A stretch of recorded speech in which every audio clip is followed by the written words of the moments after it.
Francis Coppola's The Godfather is one of those critically acclaimed films that has made such a deep-set mark on the world of cinema.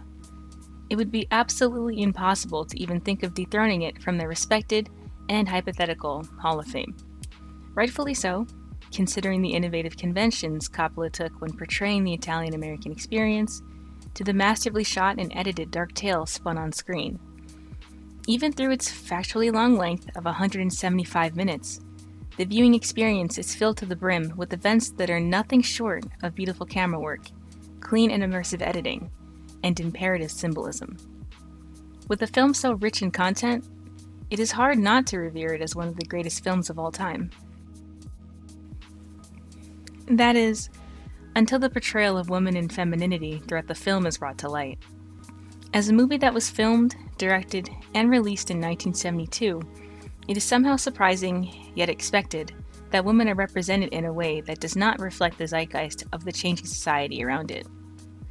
In The Godfather, women are stripped entirely of their agency, relegating them to side characters or narrative vehicles with the sole purpose of pushing a man's story forward. This falls in line with the traditional gangster narrative, as explained by Jana K. Lunstad. She goes more in depth by highlighting how these gangster films typically follow the progress of one male individual as he strives to fulfill the expectations placed on him by a patriarchal society. It is through these expectations that we also see the effect the weight of this man's world has on the men of the film as well.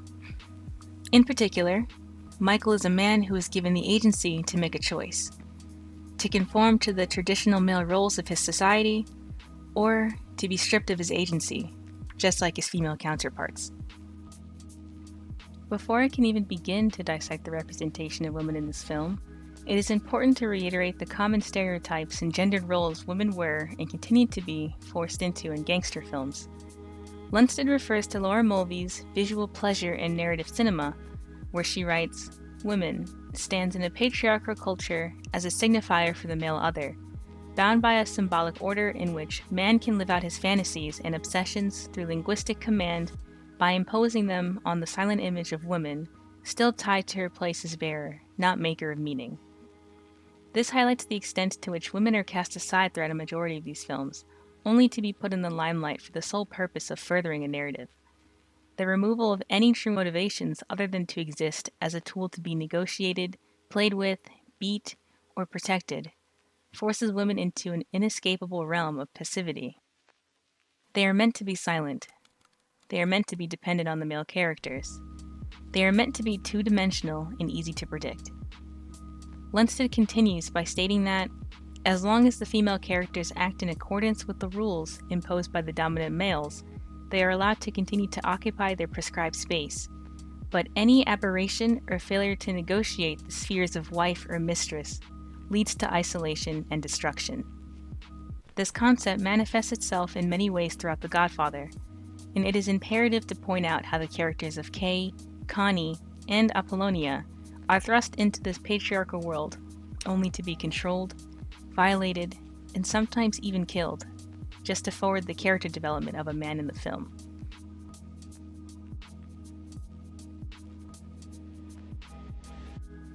The first woman I'm going to talk about also happens to be the first recurring female character mentioned at the beginning of the film.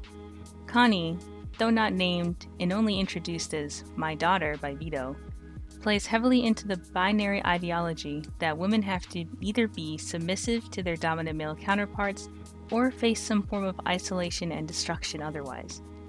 She is often domineered into fitting a specific role needed to further another character's story, conversation, or motives. We barely hear about Connie until the halfway point of the movie, and this first instance of her being beaten by her husband is used to show the dynamic between her and Sonny, as well as Sonny's dedication to protecting his damsel-in-distress sister. This carries over into the second instance, where we actually see Connie break down and confront her husband for cheating. When she oversteps her boundaries as a quiet housewife who does as she's told, Carlo's response is to viciously beat her for not staying in her place. This is immediate retribution for Connie attempting to break free from the shackles of the submissive wife, and it is this event that ultimately leads to Sonny's demise. Rather than her abuse being used to tell her own story, It is used to push the narrative of the man's world this film portrays. Connie's need for protection and being the target of abuse by her husband played into the Corleone family drama, and particularly Michael's transformation at the death of his brother Sonny. Connie's sad yet overlooked tale continues down this path for the rest of the film, where she gets no screen time until absolutely necessary for a man's character development. At the end of the film, Connie is clearly distraught by the fact that Michael killed her husband, and even she knows it wasn't for her own protection, but rather for revenge for Sonny's death. It is during this scene, after Michael's transformation, which I'll explain soon, I promise, where he simply looks at her in silence, doesn't answer her questions, and writes her off as hysterical. It is through this that Connie is met with isolation, as Lunstad mentioned, simply for voicing her emotions and lashing out at the dominant man before her. Another woman in this film who was met with an unfortunate fate for the purpose of furthering the plot was Apollonia. From the very moment she was introduced to the viewer, she was treated as nothing more than eye candy, a beautiful woman to draw the attention of Michael. The look they exchanged was questionable. Michael was clearly enamored with her, but Apollonia looked confused at best. Her draw was so great that it inspired Michael to try and negotiate with her father, using a great deal of force. What's worse is that she has absolutely no say in whatever transpires between those two men. She has been delegated to a tool to be negotiated, and her love is quite literally bought through the necklace Michael bestows upon her. She has a severe lack of lines until the scene preceding her death, emphasizing just how unimportant her contribution to dialogue is. Apollonia is met with the cruel fate just moments after speaking with her husband, simply because the plot needed a final reason to have Michael crack under the pressure of his family. Her death is used as a vehicle, within a vehicle, to show the kind of threat Michael is dealing with, as well as to push him over the brink and finally into his new role as Don Corleone. The portrayal of Kay in this film is the most tame of the bunch, where she doesn't fall victim to the harshest form of control and violence like her fellow females. By the same token, she's also given the most depth and complexity compared to her peers, though that is a bit generous considering how often she's barely given any motivation aside from Michael. Her introduction paints her in a different light than the rest of the women at first glance. She stands out because of her inquisitive nature and quirky attitude when it comes to cracking jokes. Where she doesn't differ, however, is in the binds tying her to a man in the story. Right off the bat, she is shown coming in tow with Michael to his sister Connie's wedding party. Kay is initially delegated as Michael's plus one, and it is here, once again, that we see the use of women as an instrument to tell another character's story. Every other instance we see of Kay, it is always related in some way to Michael. She's either his arm candy, desperately trying to get in touch with him after he shuts her out, taking care of their kids, or being harshly scolded for trying to ask questions. Early on, Kay is able to get some answers from Michael when she asks about the family affairs.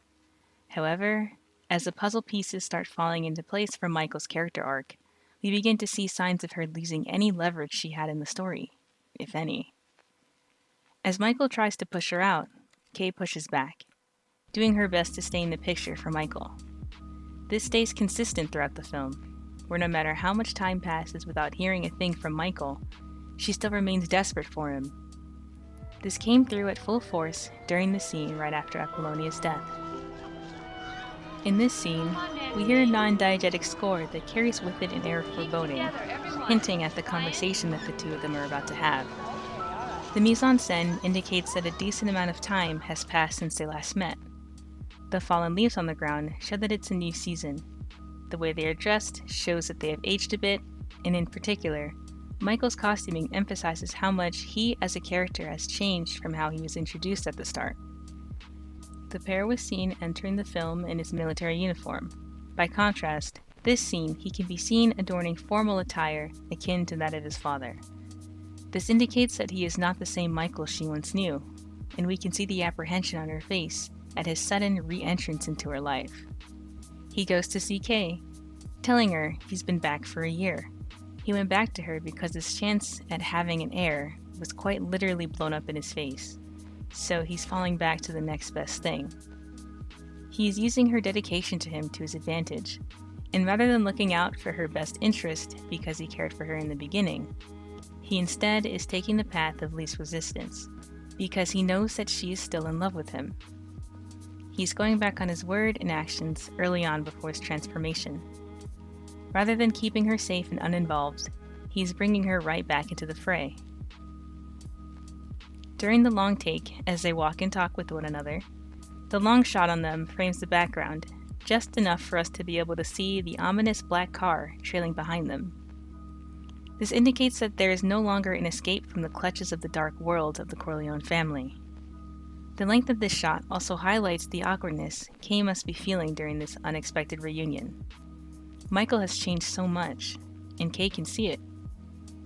The usage of close-ups during their exchange furthers the turmoil and apprehension Kay is going through, as well as the icy demeanor Michael has developed over the year he'd been gone.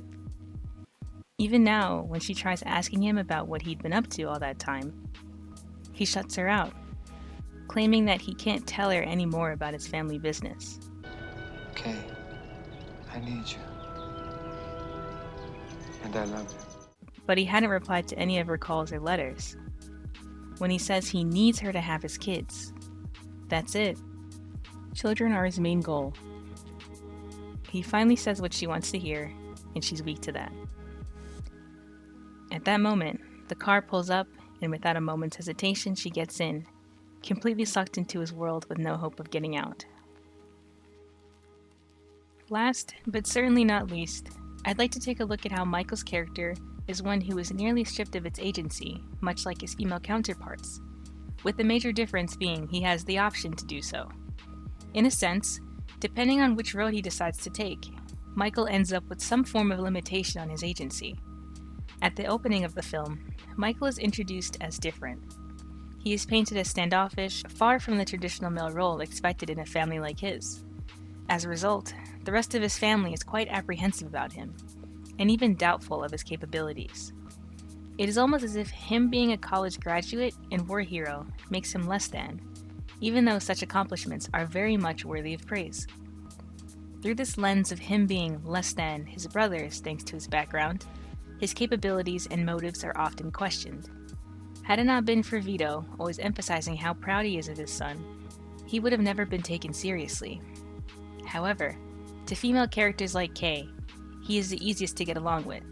At the beginning of the film, we see how easy it is for him to answer any and all questions she has regarding his family, and he is quick to say, "That's my family, Kay. It's not me." He draws a heavy distinction between himself and his family, displaying at first how unwilling he was to assume the role destined for him in the future. However, as more events play out in the film, he is forcefully pulled further and further into the Corleone drama with no hope of getting out. Mapping this transition of his persona is easiest when examining his dynamic with Kay. Before his transformation into Don Corleone, he is a much more jovial and open person around her. However, as he approaches the turning point for his character, he uses his remaining semblance of non-traditional masculinity to protect Kay from the chaos that will ensue following his father's shooting. He tells her to leave because he doesn't want her to get involved, and he saw this as his last chance to save her from being pulled down with him. It was at this point that he knew he might do something he can't return from. And it was indeed the killing of Sollozzo and McCluskey that Michael made his final decision to go down the road of Don Corleone. This event is what locks Michael into fulfilling the traditional male role of the Corleone family, and it is here that his sense of agency is shifted from completely free to restricted. Michael's actions up until the breaking point of him killing Sollozzo and McCluskey were not forced upon him, but from that moment on, his agency was tainted. While he is still technically able to make his own decisions after assuming the traditional role as head of the family, he is restricted in what choices he can make. They must fall within a particular framework of Don Corleone. It is through this that we can see Michael as being neither stripped of his agency entirely, nor given complete control over his agency.